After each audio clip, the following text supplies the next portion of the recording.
Fala pessoal, tudo bem? Bom, a gente está aqui em mais um episódio do IDTech Podcast. Se você não conhece o IDTech Podcast, basicamente a gente fala sobre dados, marketing, tecnologia e inovação. E você já ouviu possivelmente algum episódio, que já deve estar aí no 36º, 37º episódio. E para você que não me conhece, meu nome é Rodrigo Nascimento, eu sou fundador da Buscar.id, que é basicamente uma consultoria de analytics. A gente foca muito em CRM. E aqui a gente está, se você já assistiu o nosso podcast, ou viu o nosso podcast, ou assistiu pelo Spotify, viu que a gente está num lugar um pouquinho diferente, e esse é o nosso segundo episódio, na verdade, e a gente está aqui no RD Summit, que é o maior evento de marketing, vendas e inovação da América Latina, e eles montaram uma sala de podcast, e é lógico que a gente não podia perder essa boquinha, né? E aqui a gente está hoje com um cara muito legal, que eu acompanho já, eu acho que já deve ter 1 ano e meio, 2 anos que eu acompanho, com conteúdos incríveis, para falar a verdade, e um conteúdo bem informativo, principalmente nas redes dele, que é o Rafael Kiso. Cara, primeiramente, assim, obrigado pelo convite, tá? É um prazer ter você aqui com a gente no IDTech Podcast, te conhecer pessoalmente, né? Te entregar meu livro também, e obrigado mais uma vez pelo aceite do convite aqui no IDTech. Eu que agradeço, é um prazer enorme estar aqui contigo, fazendo esse podcast aqui na RD Summit. E prazer conhecê-lo pessoalmente, né? A gente se conversou já pelas redes sociais. Tamo juntos, vamos lá. Boa, vamos lá. Cara, a gente vai falar um pouquinho hoje sobre, obviamente, dados, autoridade, todos esses temas. E para a gente começar aqui, ser um cara, basicamente, que nos últimos tempos você tem crescido muito nas redes sociais, principalmente ali no Instagram. E o seu foco tem sido muito em estatísticas, em relatórios, enfim. Inclusive, você até compartilhou o nosso relatório Panorama do Marketing por Dados, uma determinada informação. E eu queria entender ali que você traz também não só a informação em si, né, mas também um pensamento, uma análise crítica e um pensamento muito analítico na legenda. E uma coisa que você fala também, que eu concordo super, assim, que quebra aquele paradigma de que você não pode ter uma legenda muito grande, que ali você é onde realmente está o conteúdo. Exatamente. Né? Possivelmente você levou um tempinho ali para encontrar um determinado padrão de postagem ou até conteúdo em si. E que tipo de desafio que você realmente enfrenta hoje para falar assim, cara, basicamente é uma questão muito de quando que isso pode parar de dar certo, esse tipo de postagem, não uma questão de si. E se você concorda com esse tema, como é que foi essa jornada até encontrar esse caminho que hoje está dando super certo? Acho que o primeiro ponto é você ter um propósito muito claro do porquê você acorda todo dia e cria conteúdo. Né? Legal.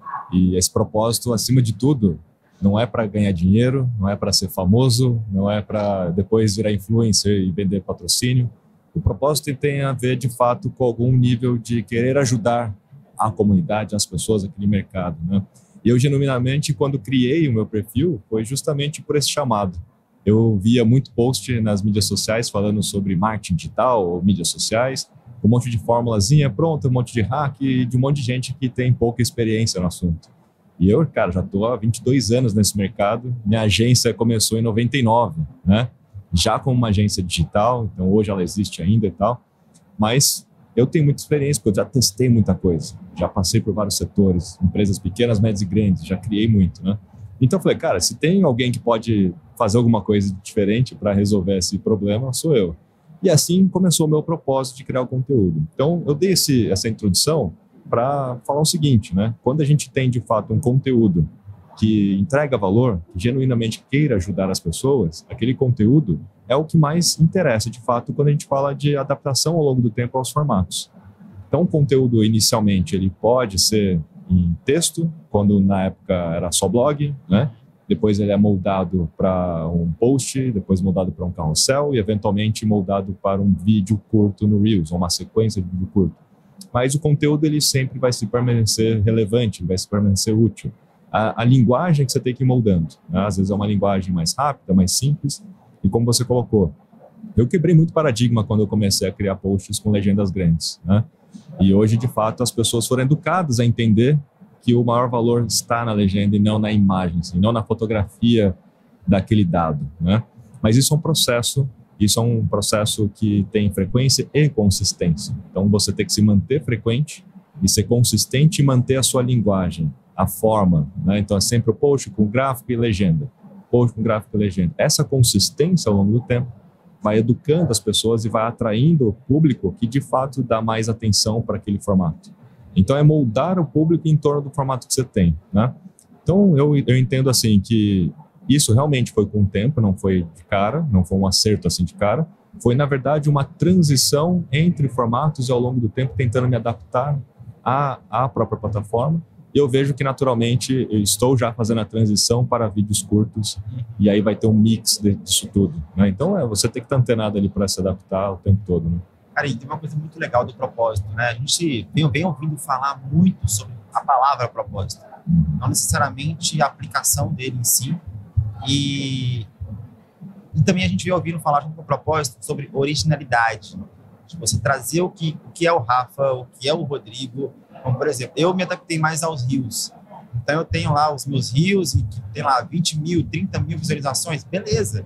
Mas é um reels muito rápido que a gente comunica sobre aquele determinado assunto e aí você pode trazer uma legenda e ter discussões muito maiores sobre isso, até mesmo nos comentários, por exemplo. Então, essa originalidade, ela te traz naturalmente também um aumento de autoridade sobre determinado assunto. Então, o Rafa, por exemplo, o Kiso hoje é um cara que fala muito sobre estatísticas no digital, no geral, não apenas em marketing. Então, esse é um ponto que eu queria que você trouxesse para a gente, para entender assim, você foi testando vários pontos, por exemplo, de assuntos e não apenas formatos, porque o seu formato hoje, ele é original. Mas eu lembro direitinho, quando você começou a postar gráfico, ele não era desse jeito. Ele era um pouquinho diferente, um pouco mais cinza muitas vezes, e aí você foi testando cores, ali você achou, encontrou e falou, opa, esse aqui tá dando mais certo, chama mais atenção. Então, o que você considera ali para a gente começar a trabalhar uma geração de autoridade por meio de mídias sociais ou não? Que hoje, inclusive, você joga isso na sua palestra, né, essas informações. O que você considera essencial para a gente começar a trabalhar essa geração de autoridade por meio da originalidade e também dos vários testes que você tem feito? Bom, você fez uma bela observação, né? No começo, eu postava muito mais uma fotografia de um gráfico que já existia. E eu passei a entender que eu tinha que traduzir aquele gráfico para um gráfico dentro daquele formato. Porque muitas vezes o gráfico, só você fazendo um print screen e dando um resize, não ficava de uma maneira legal, apresentável e muito menos legível, né? E acima de tudo, quando você começa a entender que é sobre originalidade, que é sobre autenticidade, que é sobre você criar uma marca pessoal em cima daquele conteúdo, então ele precisa ter um padrão. A tal da consistência que eu falei, que uma coisa é frequência, outra coisa é consistência, né? A frequência você está lá de fato diariamente, lá criando. Outra coisa é a consistência de você manter a identidade visual, de você manter aquele formato, de você ter iniciado de uma forma ou terminar de uma forma, né? E aí eu comecei a traduzir os gráficos e recriar todos os gráficos de todas as pesquisas que eu tenho estudado.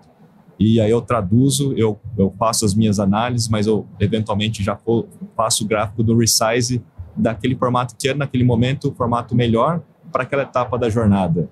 Que eu entendo que as pessoas, num vídeo curto, tá no começo da jornada. Já um carrossel, ele já está mais no meio da jornada. Eventualmente eu vou fazer uma live, vou fazer uma masterclass, a galera já está no fundo da jornada. Mas tudo tem que manter uma consistência de identidade visual, de cores, de fonte, né, tipografia, e eu mesmo, inclusive, né, de alguma forma, preciso manter essa consistência. Então, foi ao longo do tempo também essa descoberta de que eu sou uma marca. Então, isso não estava muito claro no começo. No começo, assim, cara, eu sou um executivo da empresa e que estou aqui criando conteúdo. A marca da minha empresa, né? E ao longo dessa jornada, eu falei, não, eu sou a minha própria marca, eu sou eu, mas eu sou a minha própria marca e eu vou criar uma autoridade para que eu possa emprestar a minha autoridade para a marca principal, que no caso é da MLabs. Legal. Né? Porque eu entendi que é muito mais fácil você criar uma autoridade em cima de uma pessoa do que em cima de uma marca. Então, a gente começou a trabalhar isso. E aí, como é que eu fiz para essa autoridade acontecer mais rapidamente? Como você bem colocou, eu faço muito conteúdo baseado em dados, mas eu poderia ter começado para falar só de marketing, mas marketing, quantas pessoas falam de marketing por aí? Então, eu seria mais um, né? Então, eu desenhei uma estratégia de nicho e subnicho. Então, você tem ali marketing, muita gente. Desce mais um nível, marketing digital. Também tem muita gente. Então, desce mais um nível. Marketing digital baseado em dados. Aí eu pergunto, quantas pessoas falam de marketing baseado em dados? Eu, você e mais um, que é o Capra. Aí fica muito mais fácil você ser reconhecido e se tornar uma autoridade, porque poucas pessoas falam sobre aquele assunto. Então, você vira uma referência mais rapidamente, as pessoas passam a usar o seu próprio conteúdo como referência. E é isso que aconteceu. Então, o planejamento aconteceu. Eu sou um cara de planejamento, né? Então, de certa forma, foi planejado, foi premeditado, mas é claro, tudo que é planejado não acontece do jeito que você planejou na primeira instância, né? Vai ter uns aprendizados. E é muito legal, assim, até no método que a gente tem na nossa escola, que é a Data Marketing Academy, a gente tem uma aula bônus de um dos cursos, que é o CPF. O que é o CPF? É consistência, persistência e foco. O que é o que você falou, cara? Consistência. Posta todo dia, por exemplo. E existe uma confusão muito grande da postagem. Você tem que postar todos os dias, como fazer qualquer coisa todos os dias. E não é isso. O que eu falei da frequência e consistência, né? A frequência é uma coisa, de fato. Você fala, cara, posta todos os dias. A consistência significa você postar todos os dias com a sua identidade visual, mantendo a sua linguagem, mantendo o assunto que você é especialista, ou a forma como você fala e faz, né? Exato. E tem um ponto que você trouxe legal também sobre a marca pessoal. A marca pessoal, você empresta essa marca para a marca MLabs, no caso, que é o que eu faço com a Buscar ID e etc. Existe uma confusão muito grande, cara, das pessoas quererem vários seguidores, querer lá chegar a 1 milhão e etc. E aí, né? Tipo, não vale necessariamente o volume de seguidores que você tem, e sim o que você consegue fazer com esses seguidores. Eu conheço gente, por exemplo, que tem 1.000 seguidores. O cara fatura 500 mil reais por mês. É uma pessoa, não é uma empresa. É um infoprodutor. O cara tem 1.000 seguidores, porque ele tem outro tipo de trabalho. E a gente falou sobre autoridade. Autoridade tanto da marca pessoal, autoridade também tanto da empresa. O que você tem para dizer para essas pessoas, por exemplo, né? O que a gente pode trazer, na verdade, para empresas, empresários e profissionais que só estão preocupando em aumentar o número de seguidores e não necessariamente o que fazer e a qualidade dessas pessoas para vender para elas, ou seja, para ter resultado com elas. O que você acha, o que você tem, assim, como técnica, planejamento e todo esse aparato que nós temos hoje em dia para essas empresas que se preocupa basicamente com o número de seguidores, que compraram muitos, inclusive. Sim. Eu sempre tive muito claro, né, porque sou empresário e você também, que a gente precisa chegar no último nível de análise de um business, que é o nível de sustentabilidade desse negócio. Lifetime value, né, churn rate, que é taxa de cancelamento, etc. Então, como business, eu fui transportando esse conhecimento de business para o perfil, que é o seguinte: existem 4 níveis de análise que a gente tem que fazer. E, geralmente, as pessoas, as marcas, elas param no primeiro e no segundo nível. O primeiro nível é o nível de indicadores de reputação, onde as pessoas estão muito preocupadas com seguidores e engajamento. Então, tem muita gente que para ali. Não, eu preciso crescer. Quantos seguidores você conquistou nesse mês? Aí o relatório que o chefe pede, quanto que a gente cresceu? Aí você tem um segundo nível, que são os indicadores de qualidade, que aí você vai olhar taxa de visualização num vídeo, se você está retendo ou não está retendo vídeo, as pessoas estão assistindo o vídeo inteiro, ou 70% desse vídeo, né? As pessoas estão clicando no link, elas estão chegando no site, qual é o tempo de rejeição? Está tendo rejeição, não está tendo rejeição depois que as pessoas entram? Então você começa a olhar a qualidade daquelas pessoas que estão sendo impactadas por aquilo que você está criando. O terceiro nível são os indicadores de vendas, porque no fim do dia só os likes não pagam as contas. Aí você tem os indicadores de vendas. Tá, legal. Então, quantos vendas, leads, assinaturas, aí depende do modelo de negócio. Qual é a taxa de conversão, que a taxa é melhor do que só o número bruto, né? E aí você vai para o último nível, que são os indicadores de sustentabilidade. Que aí você vai olhar de fato, como coloquei lá, churn, vai olhar LTV e vai olhar de fato se as pessoas, além de comprarem, elas continuam comprando, se elas continuam com você. Fazendo essa transposição, né, para perfil, então, beleza, você começa querendo número de seguidores, depois você tem que entender a qualidade desses seguidores para entender se eles vão converter, né? E se eles de fato estão convertendo. E depois que eles estão convertendo, eles continuam sendo seus seguidores engajados, eles continuam marcando outras pessoas nos comentários, compartilhando o seu conteúdo para a sustentabilidade do seu perfil. Ou seja, você tem a capacidade de fazer os seus próprios seguidores levarem adiante a sua mensagem para mais pessoas, aí você começa a pensar como comunidade, você começa a pensar o quanto que você traz o próprio seguidor para participar junto com você na construção daquilo, porque aí você cria esse ciclo, né? E a coisa acontece. Então, é natural que todo mundo se preocupe com seguidores no começo, como você bem colocou.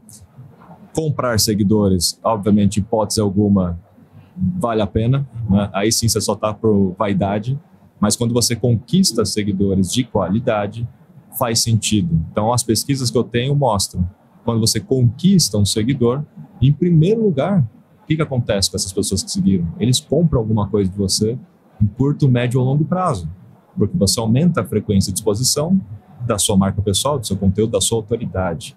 E isso aumenta a lembrança de marca e intenção de compra. É super natural, isso aqui é ciência, né? Acontece. Então, é entender desses 4 níveis e, obviamente, querer sair do nível 1 para o 2, para o 3 e para o 4. Né? Não dá para parar só no 1. Mas, obviamente, que tem uma certa importância o número de seguidores para a reputação de um negócio, de uma pessoa. Principalmente se um consumidor está entre um negócio ou outro, ou um profissional ou outro. Né? Indiretamente, as pessoas olham ali e falam, não, mas esse cara tem mais seguidor do que o outro, parece que esse aqui é melhor, então. Né? Então, assim, existe isso, infelizmente existe isso. Exato. Então, você tem que entender, mas obviamente tem que conquistar seguidores pela sua autoridade, pelo seu conteúdo e não tentar acelerar esse processo, porque não tem atalho, né, gente? Não tem mágica, tem lógica. Quando você segue a lógica, o resultado vem. Você trouxe uma informação bem legal, que assim, cara, acaba que a hora que você tem, quando você tem muito seguidor e não consegue impactar esses seguidores a ponto de interagir com você, isso remete naturalmente e automaticamente ao tamanho da sua autoridade e o quanto que você vai impactar aquelas pessoas. Ou seja, se você tem muitos seguidores, eu conheço perfis hoje com 50 mil seguidores, mas, cara, ninguém interage com esses perfis. Isso quer dizer que aquela pessoa ou aquela empresa que seja, ela não tem o impacto necessário naquelas pessoas. Porque um dia elas foram lá e colocaram, eu aceito seguir, deixa eu ver o que você tem de bom para mim. Se hoje nem é impactado, essa pessoa nem é impactada por essa marca ou pelo perfil, cara, naturalmente você não está fazendo um bom trabalho. E quando é impactado, às vezes lembra de ir lá e deixar de seguir. Exatamente. Muito boa essa observação, é verdade.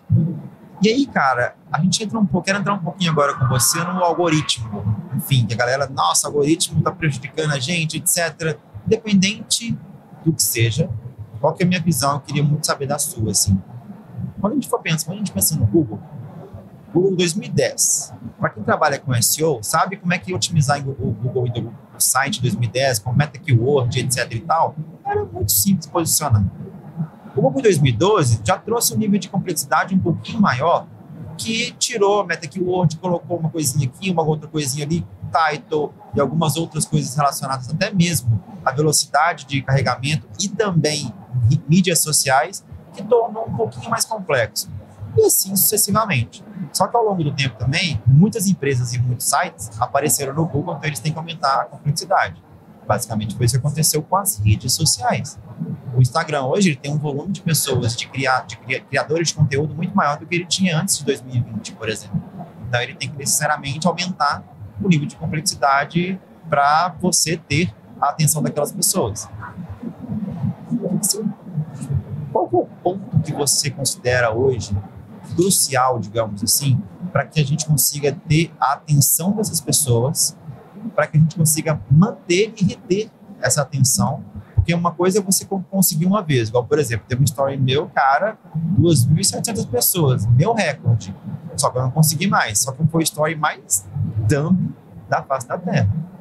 Mas não é o meu tipo de conteúdo. O que você considera pra gente, assim, o que você acha em relação aos algoritmos que você tem conhecido, enfim, que é interessante? Eu tenho que trabalhar Reels mesmo só para ganhar seguidor? Eu tenho que trabalhar um carrossel para o meio de funil para tentar reter essas pessoas? Enfim, o que você está vendo do algoritmo nesses últimos tempos? Esse seu exemplo são as armadilhas, né? De quando você faz alguma coisa totalmente fora, obviamente, do que é o seu core business, né? Faz uma dancinha, faz uma coisa boba, aí tem um engajamento alto, alcance alto, e você fala, vou fazer de novo. Exato. Só que aquilo não te traz conversão. Aquilo só te traz atenção de pessoas que não necessariamente são o perfil do seu cliente e muito menos ainda o perfil do seu cliente ideal, né? Então você pode eventualmente ganhar seguidores porque é uma pessoa que está lá sem saber quem é você direito, quem é seu negócio, porque você fez uma dancinha e espera que você faça de novo, né? É muito só por puro entretenimento. E por isso que muita gente chega a fazer as dancinhas do TikTok, porque acredita que aquilo é o que engaja, vamos repetir, né? Porque engaja. Mas na prática, existe, né, duas coisas que são importantes a gente entender. Qual é o modelo de negócio dessas plataformas, né? E segundo, qual a importância de você aprender também com essa história do entretenimento, né? Então, de um lado, a gente tem o modelo de negócio das plataformas, que é vender anúncios. Então, toda vez que a plataforma consegue ter o número de usuários suficiente, que a audiência, e reter esse usuário, eles têm mais grades de anúncios para poder vender. Então, fica melhor o jogo para eles e para os anunciantes. Os usuários, eles têm aos montes, né? Instagram com 125 milhões de usuários, TikTok com mais 82 milhões. Agora, eles precisam reter usuários. Para reter usuários, eles têm que ter mais conteúdo que ajude eles a reter esse usuário. E hoje os protagonistas desse conteúdo que retém são os creators. Os creators hoje são os novos programas de televisão, os novos âncoras de televisão que ajudam a criar aquilo que as pessoas querem assistir. E muitos desses creators têm uma pegada de entretenimento ou têm uma pegada, né, de reality, alguma coisa nesse sentido. Poxa, então eu tenho que fazer dessa forma? Não, você tem que aprender com esse movimento e criar um infotenimento, talvez, né? Você deve informar e usar características de entretenimento, bom humor, chamar a atenção de uma certa forma, sem ser, obviamente, escrachado, a não ser que seja a brand persona da sua marca e você se permita fazer isso, né? Para poder chamar a atenção e reter as pessoas. O que chama a atenção, geralmente, é entretenimento. O que retém as pessoas é a informação. Um jornal é informação, um Discovery Channel é informação, né? Mas pode perceber que até a NetGeo já está trazendo artistas de televisão para fazer documentário, porque ele vai misturando a história do entretenimento com informação. Então, quando a gente aprende isso, principalmente em vídeos curtos e tal, você pode trazer características. Ah, mas eu não consigo fazer porque eu não sou essa pessoa, não tenho aptidão. Contrate um creator. Então, é uma das vias. Contrate um creator, porque essa galera sabe fazer isso. E um creator que tem a cara da personalidade da sua marca, para justamente representar e não ter conflito com a brand persona. Então você traz o creator, ele cria conteúdo para o seu perfil e não para o perfil dele. Você não está contratando influenciador, você está contratando um creator, criador de conteúdo, criativo, né? Uma pessoa que sabe fazer aquela linguagem do infotenimento para você. Então esse, na minha opinião, é um ponto importante, né? Entender o modelo de negócio, entender sobre infotenimento. Se você cria um conteúdo que ajuda a reter o usuário, então, portanto, é o conteúdo que essas plataformas vão adorar, viralizar, distribuir. Se você cria só propaganda, não ajuda a reter. As pessoas querem pular a propaganda no YouTube, mas então você não está jogando o jogo deles. É o conteúdo que vai flopar, que não vai alcançar, etc. Então dá para fazer algo que alcance e engaje usando esses elementos, esses aprendizados. Não dá só para ter esse preconceito tipo, não dá para fazer entretenimento. Aprenda com isso.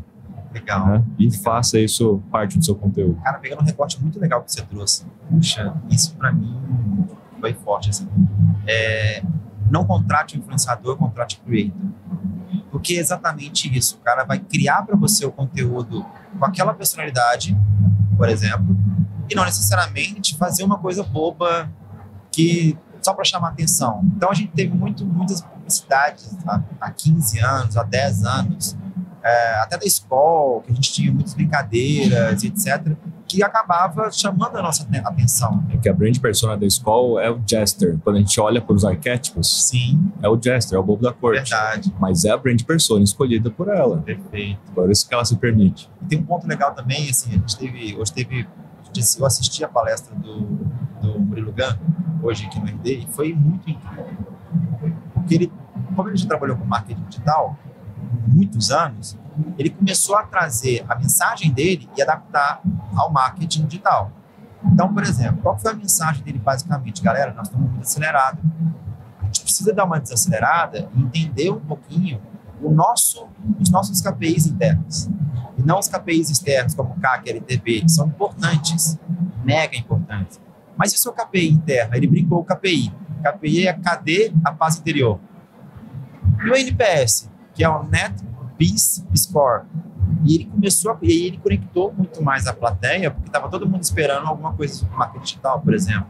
E a todo momento ele trazia exatamente essas analogias ou essas brincadeirinhas que a gente ficava assim, eu fiquei vidradaço, eu sou um cara ditado, então eu sou muito pragmático, apesar de gostar muito do Murilo.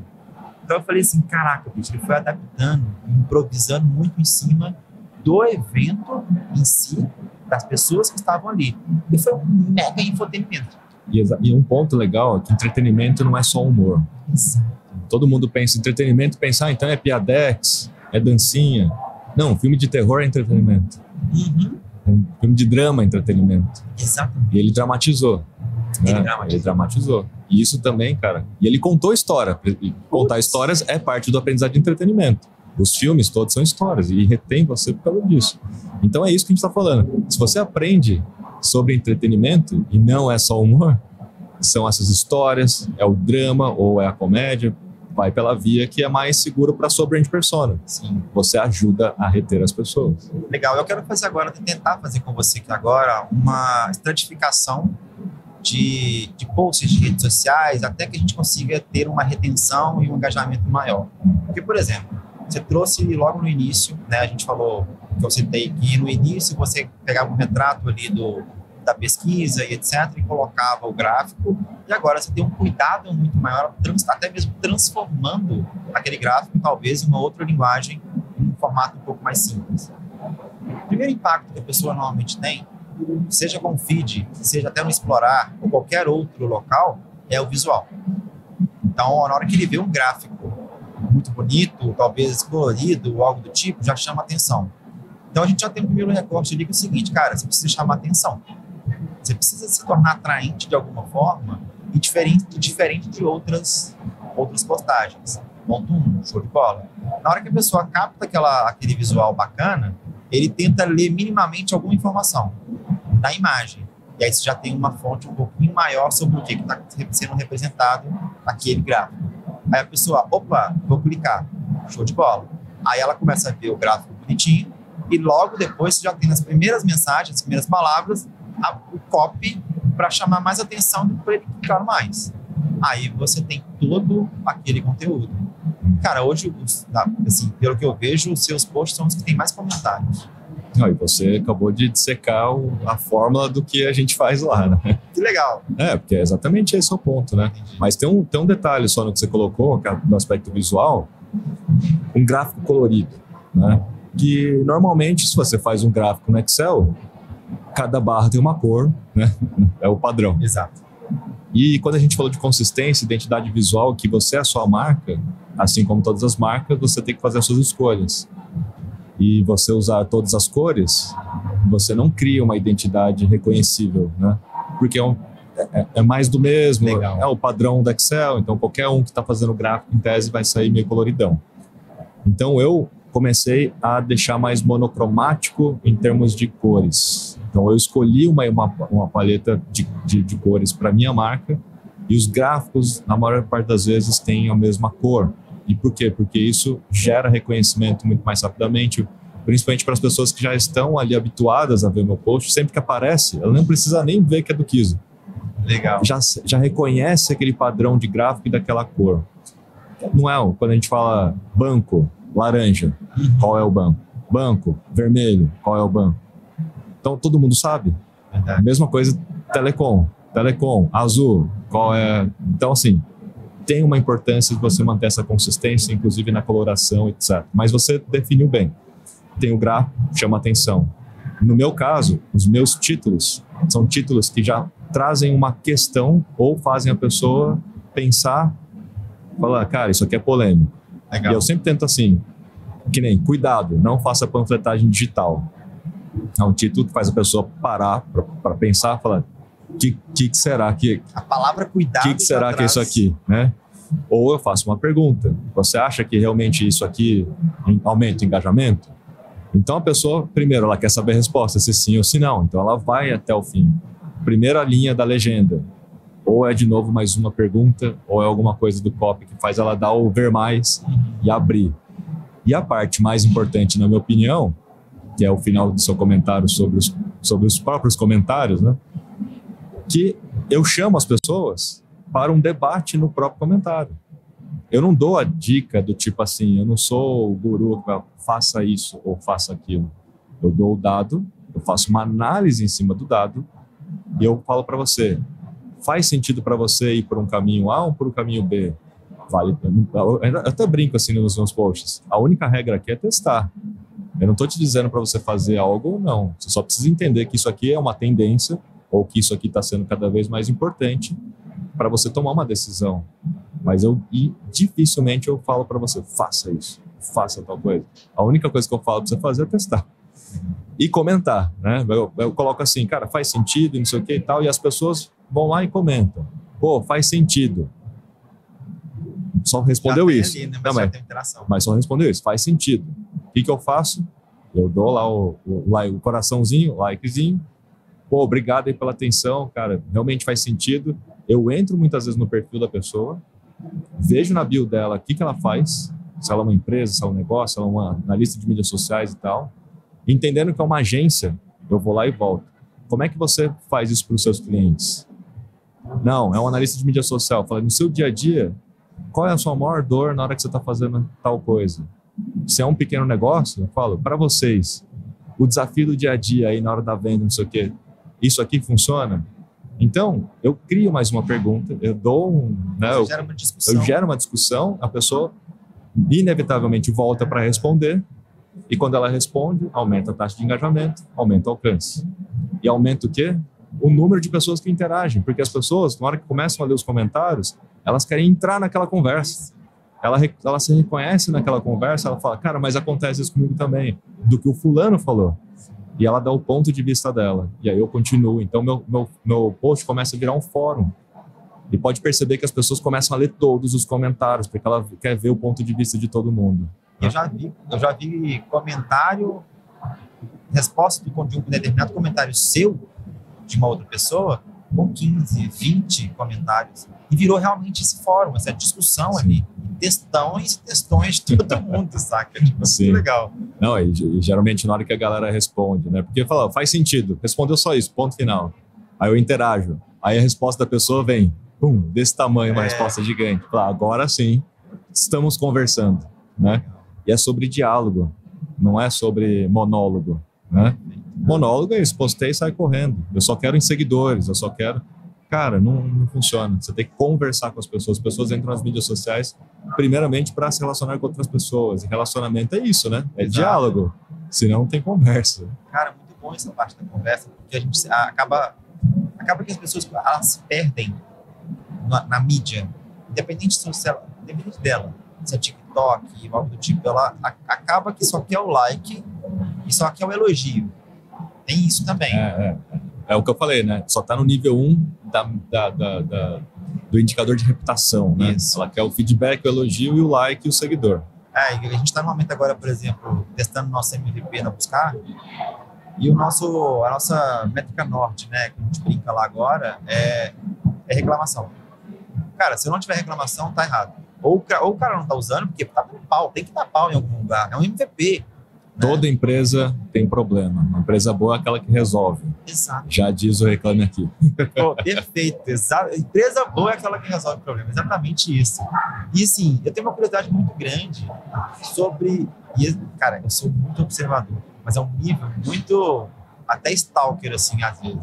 Quando você baixou a pesquisa, mais de 1.000 pessoas baixaram essa pesquisa, a nossa pesquisa Panorama do Marketing por Dados 22, e quando você baixou, eu vi. Por coincidência, eu vi lá, foi você e o Léo da DP6 juntos. Tava você e o Léo. Eu falei, caraca, que legal.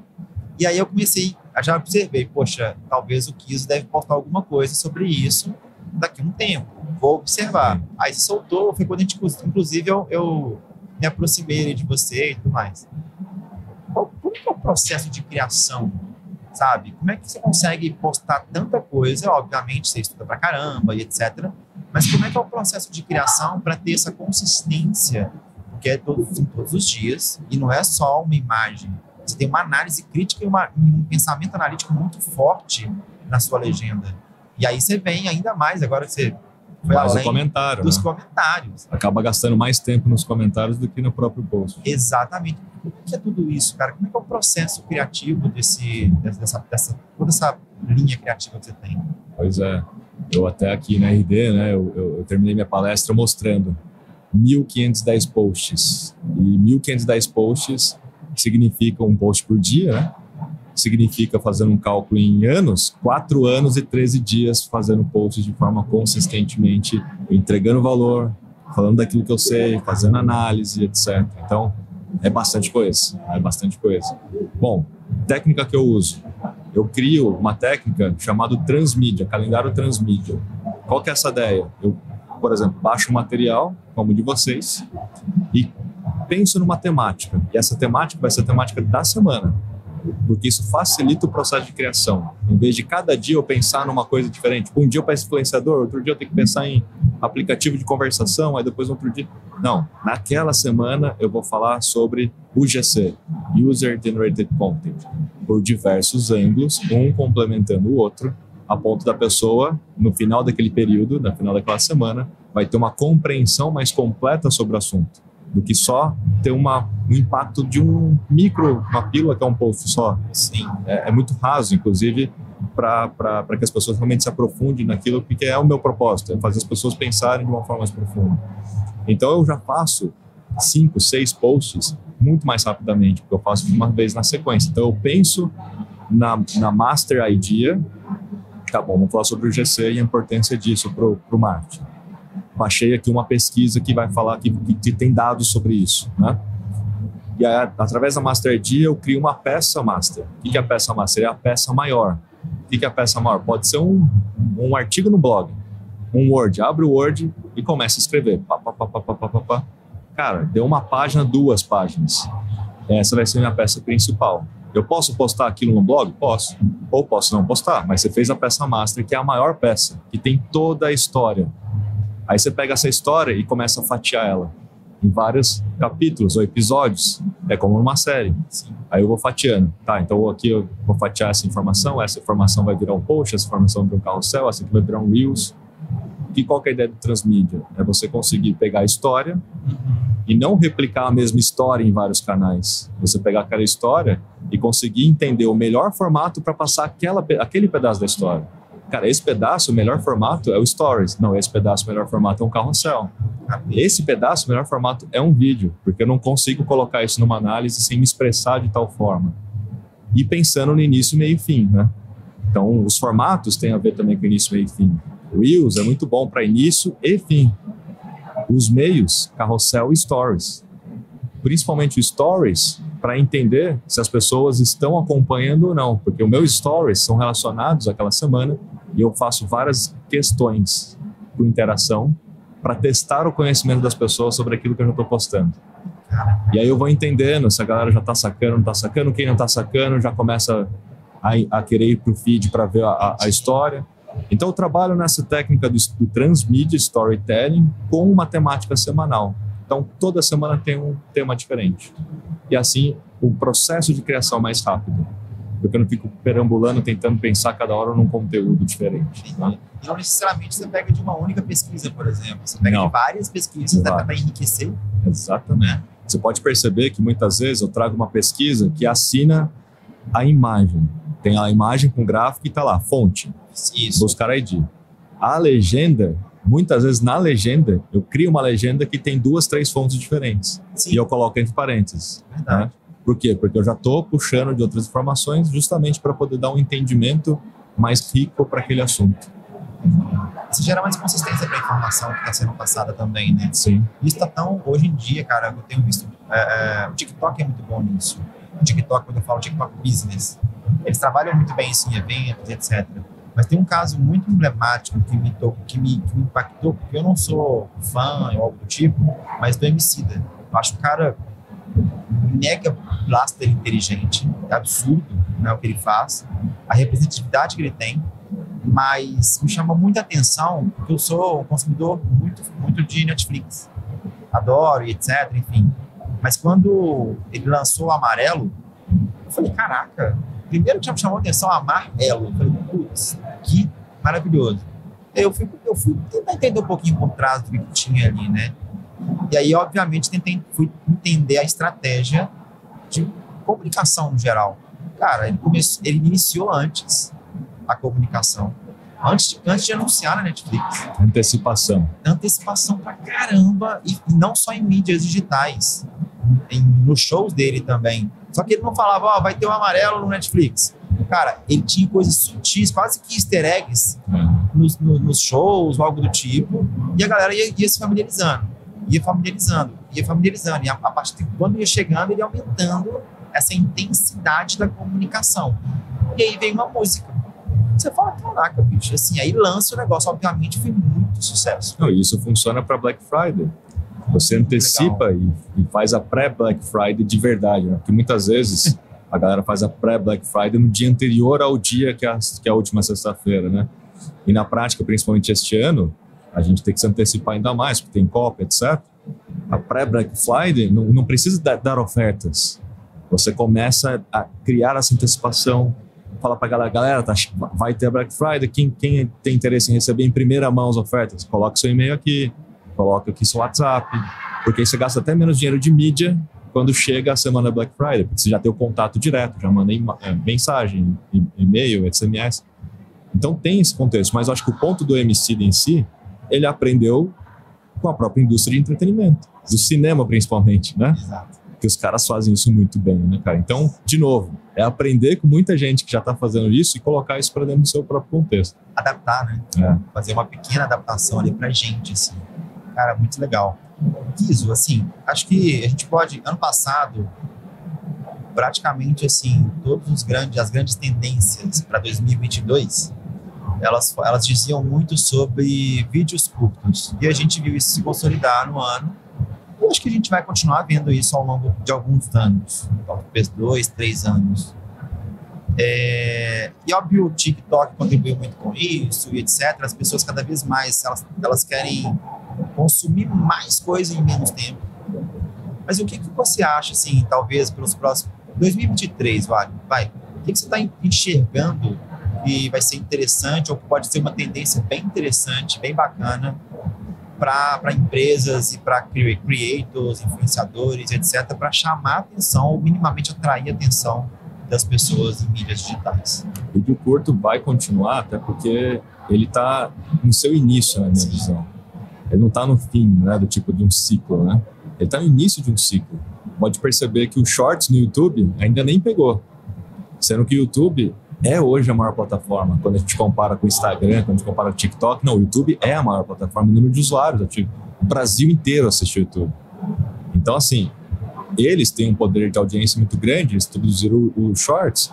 É óbvio que lá é uma estratégia um pouco diferente, você usar o Shorts para levar para o seu canal, para a galera assistir os vídeos mais longos. Mas o Reels também está no seu começo. Não está no seu fim. É porque o TikTok veio de uma forma muito agressiva, muito rápida. Então parece que a coisa já está muito presente no nosso dia a dia. Mas a grande massa ainda de negócios ainda não adotaram os vídeos curtos. Quem adotou? Creators. E quem está assistindo? Consumidor. As marcas em si ainda não conseguiram entrar nessa história. Não tracionaram muito. Eu vejo pelos números do próprio TikTok Business. Quantos perfis já tem TikTok Business, já estão ali criando? Não, ainda são poucos. É um trabalho de educação ainda, né? Então, para ano que vem, ainda vai continuar e vai chegar no seu platô de produtividade. Toda tecnologia emergente, ela segue um ciclo de vida. Ela nasce, chega num pico, sofre uma desilusão, às vezes morre, às vezes continua. Pô, realmente funcionou, a galera adotou, gostou, e aí entra no platô de produtividade. O que significa? Massificou, tanto para o usuário, final consumidor, quanto para os negócios, né? Então, o vídeo curto, ele está nesse processo ainda, ele não entrou no platô de produtividade para a massa como um todo, para os dois lados. Então, isso vai continuar. Vídeo, em si, vai se tornar cada vez maior. A gente sai do vídeo curto, a gente começa a olhar para os vídeos em si, né? Live shopping, na minha opinião, para negócios, ano que vem, vai ser muito forte. Este ano, a gente vai ver na Black Friday, muitas marcas fazendo live shopping fora das mídias sociais, como foi no ano passado. Magalu, Americanas.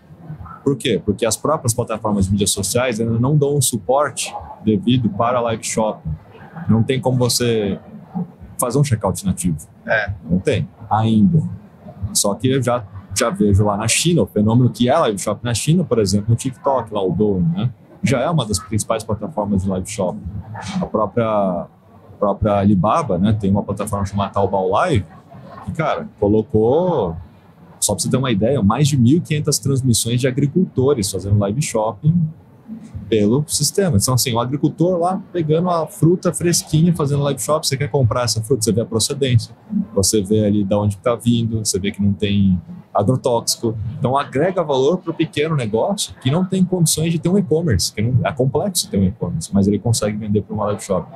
Então, na hora que essa live shopping chegar aqui, e de fato o Instagram tiver suporte, o TikTok tiver suporte, eu já sei que em 2023 vai ser esse ano, a gente vai ter uma injeção muito grande de pequenos negócios vendendo através de mídias sociais. E aí sim a gente vai ver o poder das mídias sociais para compra. Já é poderoso, mas a gente vai ver essa estrutura dos pequenos, dos micros mesmo entrando nessa estrutura. Então, live shop. E os grandes, obviamente, também vão se aproveitar desse movimento. E aí a gente vai ver nascer uma camada nova de influenciadores, os âncoras de live shopping que vão ser comissionados para vender aquele produto, porque eles têm esse poder da comunicação, eles conseguem trazer pessoas para dentro da live. E o mais interessante de uma live shopping é a humanização desse processo de vendas, porque o consumidor está assistindo um influenciador que ele admira. E o influenciador que ele admira foi contratado por uma empresa ou por um marketplace, muitas vezes para transformar todos os produtos da sua casa em produtos que possam ser vendidos. Então o influenciador fala, quer passar um dia comigo na minha casa? Abre a porta do live. Quer saber o que eu tenho na minha cozinha? O que eu uso no meu banheiro? E tudo está à venda. Isso tem uma diferença absurda do que eu entrar no e-commerce, no catálogo de produtos, escolher um produto. Total. Isso aumenta muito o ticket médio, né? E ainda mais, se eu estou ali ao vivo com um ponto eletrônico, isso tudo que eu estou falando é porque já existe na China. Um ponto eletrônico fala assim, olha, o Rafael, que é um consumidor que está na live, ele acabou de fazer uma compra de X mil reais. Chama ele ao vivo. Aí, pô, Rafael, cara, quero te agradecer aqui ao vivo. Isso é fantástico. Aí entra no split cam, igual uma live no Instagram. Sim. Entra o consumidor embaixo. E a pessoa se emociona, porque está junto com o seu influenciador que ama. O que acontece? Efeito manada. Todo mundo que aparecer junto começa a comprar mais. Então, é um fenômeno esse negócio. Isso aqui é um negócio que vai pegar no 2023, tá? Como eu te falei, eu sou observador, né? Assim, eu tenho observado muito de o que está acontecendo nos dias de hoje, assim, é quase que uma repaginação de muita coisa da década de 70. Polishop. Polishop, cara. Polishop puro, assim, né? Quando a gente fala de live shop, é Polishop. Vamos ser muito... É, o TVC, só que assim, é um influenciador que as pessoas amam, admiram e gostam. Então você tem um aspecto social num formato que já é antigo. Exato. Mas aí quando, por exemplo, a gente vai ver copy, está sendo muito falado nos últimos tempos. Cara, o Ogilvy trouxe isso na década de 50, 60 para outros tipos de mídia, mas a essência é a mesma. Agora a gente está trazendo para o digital, né? As próprias formas de segmentação de mídias nos dias de hoje, ela é muito parecida com as mesmas idealizações de tentativas de segmentação de mídias de massa. Que a idealização de mídia de massa é, cara, a gente tem uma revista X que fala sobre isso. Naturalmente, é nichada, as pessoas interessadas vão comprar. E aí você tem uma alta distribuição, consequentemente, você vai impactar pessoas que, na teoria, elas são qualificadas. Então, eu acho, é só uma observação mesmo, porque eu começo a comparar, sabe? Eu posso fazer uma observação também sobre isso, é que os profissionais novos, agora que entram no mercado, negligenciam os aprendizados do passado ou da indústria de mídia tradicional que tem décadas. Então, a televisão e a mídia televisiva, a mídia tradicional, tem décadas. As agências mais tradicionais conhecem muito mais sobre frequência de mídia, por exemplo, Sim. do que os profissionais novos que nem pensam em frequência de mídia e não sabem por que não está dando resultado. Olha só por um ângulo da comunicação, que é, obviamente, criativo muito importante, mas não entende dessa relação causal entre frequência de exposição e aumento de lembrança de marca e intenção de compra.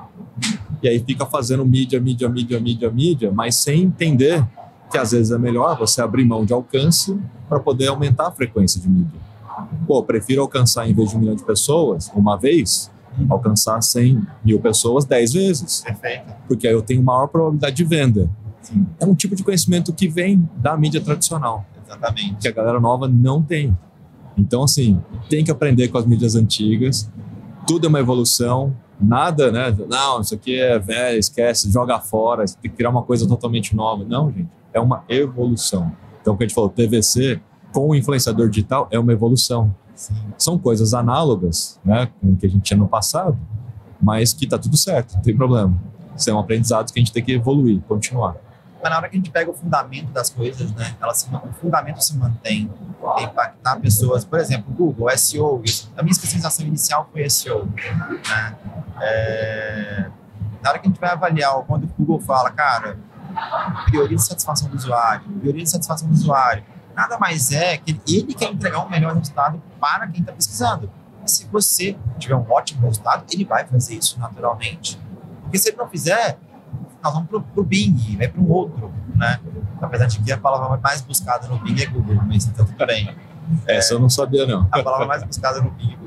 Mas, então você tem todos esses aparatos que eu acho que eu concordo completamente. Eu era uma pessoa que ignorava, tá? As agências tradicionais, que não sei o que, guerra. Não, cara. Tipo, pega o fundamento do que é uma frequência. Pega o fundamento do que é uma análise de mídia, de uma segmentação, de uma preocupação, do criativo, que antes era propaganda na TV, né? Então, isso é uma coisa que é muito legal. Eu já vi criativos, digamos assim, propaganda de marcas, sei lá, 3 modelos de propaganda da mesma marca no mesmo dia, porque está te impactando de forma diferente. Não gera aquela cegueira de banco, né, digamos assim. Então, esse é um ponto que é muito legal, que eu acho que é importante deixar essa muita mensagem. gente quer converter, por isso que eu falei assim, o criativo é importante, boa parte da conversão tem a ver com o criativo, mas obviamente que se você impactar apenas uma vez com aquele criativo, tem uma probabilidade menor. Perfeito. E muitas vezes quando você não entende dessa história de frequência, você faz teste AB com uma frequência 1, e assim, se você fica trocando o criativo, não converteu, troca o criativo, não converteu, troca o criativo, não converteu, troca o criativo. Calma, tem um processo, né? Tem a jornada. Então, assim, tem que entender um pouco mais disso, e disso quem entendia são as pessoas que trabalhavam lá atrás. Exatamente. Rafa, bom, acho que a gente está acabando o nosso tempo aqui. Eu queria muito te agradecer aí pelo papo. Já passou 1 hora praticamente. Pode dar coisa boa, né? Não tem jeito. Fala pra gente onde que o pessoal pode te encontrar nas redes sociais, enfim, pode entrar em contato contigo.